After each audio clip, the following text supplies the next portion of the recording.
ఆవిడే అడిగింది పార్వతీదేవి, ఏమండి కైలాస పర్వతం మీరుంటాం, అఖిలాండ కోటి బ్రహ్మాండ నాయకుడు మీరు, ఎందుకంటే ఆ శ్మశానంలో ఉంటుంటారు? కొంతమంది పని కట్టుకుని అదే పనిగా శివుడు శ్మశానవాసి అని అక్కర్లేని ప్రచారాలు అన్ని మొదలెడుతున్నారు కదా, ఎందుకంటే ఆ శ్మశానంలో ఉంటారని అడిగింది.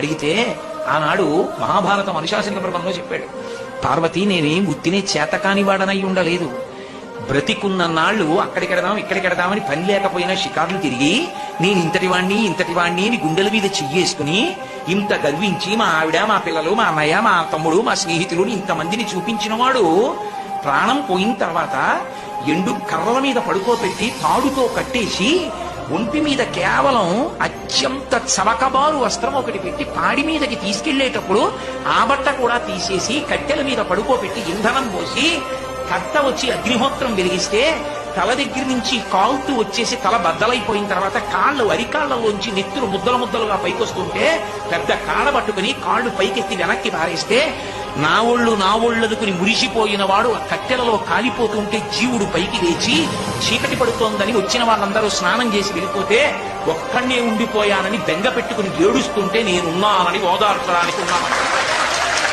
నేను లేకపోతే చచ్చిన వాడు చస్తాడు పార్వతి అందుకున్నానన్నాడు. అది ఆయన ఔదార్యం.